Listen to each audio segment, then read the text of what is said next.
There once was a young boy who had nothing.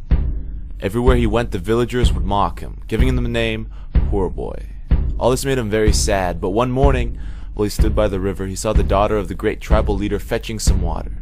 She was the most beautiful girl he had ever seen. Her hair radiated the sunrise, and her smile brought a sudden warmth to his heart. His hand started to shake as he began to walk over to her. But then he remembered the name the villagers had given him and stopped. It was nothing but a poor boy. He could never marry this girl, let alone speak to her. He had nothing to give her but his love. It wasn't fair. If only he had been born in a wealthy family, then she would notice him. Poor Boy turned away, his shoulders limp and his head bowed. He tried to swallow the lump in his throat, but he wasn't strong enough. Hot tears streamed down his cheeks, and he began to run into the forest, the pounding of his feet in rhythm with his raging heart. He ran and ran. And when he could run no more, he sat down beneath a tree deep in the heart of the forest. The beating raged in his ears as he tried to still his aching heart.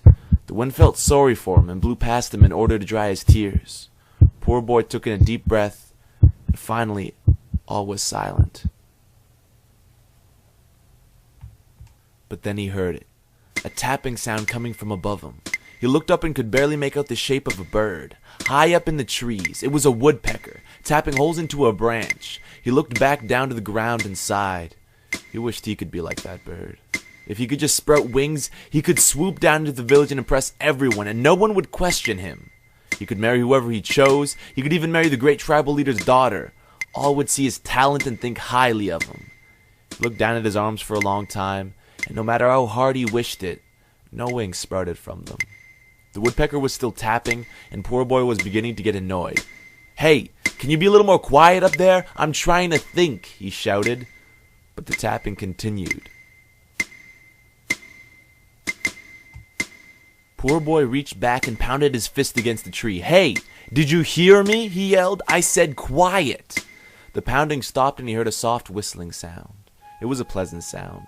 It grew louder and louder. He looked up just in time to see the branch before it hit him square in the face. "Ouch!" he cried, leaping to his feet. He looked up to the tree, but the woodpecker was gone. Down on the ground lay the branch that the woodpecker had been working on. Deep holes were etched into its side. He picked it up and was surprised by how light it felt. He turned it over in his hands and noticed that it was hollow. Why had the woodpecker given this to him? What was it for? The wind came back and blew past him. As it did, a musical note sounded from the pipe. Poor Boy moved his fingers along the holes and different notes began to come out. And so the wind taught him how to play. And slowly these notes began to change into melodies. He was a quick learner, and not too long he had learned the flute. He ran back to the village, back to the lodge where he lived, and for the next 4 nights he worked on creating a song, filled with soaring music and soothing melodies. Into each breath of the flute he placed the rhythm of his heart, taking the love from his chest and weaving it among the notes.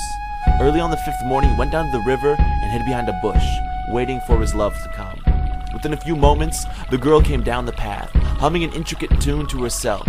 She knelt down by the lake and began to draw some water with the bucket she carried. With nervous hands, Poor Boy took a deep breath and began to play his song.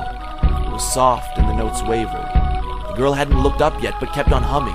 He took another breath and tried again. This time his notes were stronger and louder. They reverberated through the valley and echoed across the water's surface, intertwining in perfect harmony with the girl's complex melody. The girl looked up and Poor Boy stopped playing, slowly rising to his feet. In a gentle voice he said, "I know I am not much to look upon, and I have nothing to offer you, but my heart and my song. I will protect you and take care of you if you will have me. If my song does not touch your heart and fill you with love for me, then I will leave you and not bother you any further.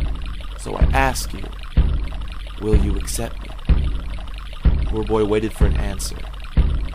The girl's only response was to start humming again, a smile on her face.